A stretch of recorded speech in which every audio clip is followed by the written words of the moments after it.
गरुड़ पुराण कथा अध्याय 2 मृत्यु के बाद आत्मा की यात्रा और यमलोक का मार्ग। पिछले अध्याय में आपने सुना कि किस प्रकार भगवान विष्णु ने गरुड़ जी को मृत्यु के समय की स्थिति और प्रारंभिक यात्रा का वर्णन किया। अब कथा आगे बढ़ती है। गरुड़ जी की जिज्ञासा और बढ़ जाती है। वे श्रद्धा से पूछते हैं कि हे प्रभु, आपने मृत्यु के समय की पीड़ा और आत्मा की निकलने की प्रक्रिया तो बता दी, लेकिन कृपा करके ये भी बताइए कि आत्मा मृत्यु के बाद किस मार्ग से यमलोक पहुंचती है, रास्ते में उसे कौन कौन सी कठिनाइयां आती हैं और ये पाप पुण्य का हिसाब कैसे होता है।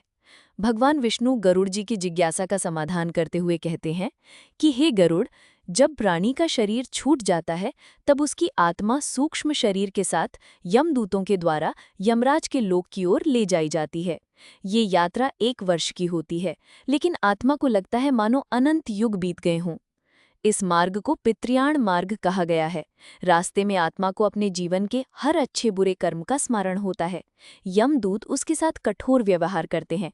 वे उसे बार बार उसके पापों की याद दिलाते हैं, कभी ताना मारते हैं, कभी पीटते हैं, कभी डराते हैं। इस यात्रा में आत्मा को 14 प्रमुख पड़ावों से गुजरना पड़ता है। हर पड़ाव पर उसे अपने जीवन के कर्मों का हिसाब देना होता है। यदि उसने किसी को धोखा दिया है, चोरी की है, झूठ बोला है, किसी का दिल दुखाया है, तो वो सब उसके सामने चलचित्र की तरह आ जाता है। आत्मा बार बार पछताती है, लेकिन अब कुछ नहीं कर सकती। यात्रा के दौरान की कठिनाइयाँ। आत्मा को जल, अन्न, वस्त्र, छाया, विश्राम कुछ भी नहीं मिलता। रास्ते में भयंकर गर्मी, कांटों की झाड़ियाँ, कंटीले पेड़, अग्नि की लपटें, विषैले सर्प, हिंसक पशु और डरावने यमदूत उसकी परीक्षा लेते हैं। कई बार आत्मा को अपने ही शरीर से बदबू आती है, कीड़े मकोड़े उसे काटते हैं।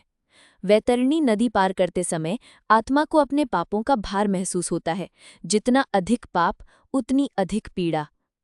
श्राद्ध और पिंडदान का महत्व। भगवान विष्णु आगे बताते हैं कि हे गरुड़, आत्मा की इस कठिन यात्रा को थोड़ा सहज बनाने के लिए पृथ्वीलोक में उसके परिजन श्राद्ध, तर्पण और पिंडदान करते हैं। जब घर के लोग गंगा जल, तिल, जल, अन्न, वस्त्र आदि का दान करते हैं तो उसका पुण्य उस आत्मा तक पहुंचता है। इससे आत्मा को मार्ग में अन्न, जल, वस्त्र, छाया आदि की प्राप्ति होती है और उसकी यातना कुछ कम हो जाती है। यही कारण है कि सनातन धर्म में मृत्यु के बाद 13 दिन तक श्राद्ध और पिंडदान का विशेष विधान है। यमलोक की सभा। आखिरकार आत्मा यमपुरी पहुंचती है। वहां यमराज की सभा में चित्रगुप्त नामक देवता उसके जीवन के हर छोटे बड़े कर्म का लेखा-जोखा प्रस्तुत करते हैं। चित्रगुप्त के पास एक दिव्य पुस्तक होती है जिसमें हर व्यक्ति के जन्म से मृत्यु तक के सभी कर्म लिखे होते हैं। कौन सा पुण्य, कौन सा पाप, किसे दुख पहुंचाया, किसकी सेवा की, किसे दान दिया, किसका धन छीना, किसका अपमान किया, किसकी रक्षा की, सब कुछ विस्तार से लिखा होता है।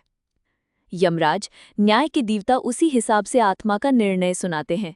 जिसे पुण्य अधिक है उसे स्वर्ग या मोक्ष की ओर भेजा जाता है। जिसे पाप अधिक है उसे नरक की विभिन्न यातनाएं भोगने के लिए भेजा जाता है। कथा का संदेश।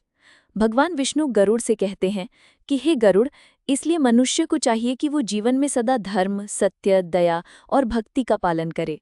मृत्यु के बाद न तो धन, न रिश्तेदार, न यश, न पद, कुछ भी साथ नहीं जाता। केवल उसके पुण्य और पाप ही उसके साथ जाते हैं। जो अपने पूर्वजों का श्राद्ध, पिंडदान, तर्पण आदि करता है वो अपने पितरों को सुख देता है और स्वयं भी पुण्य का भागी बनता है।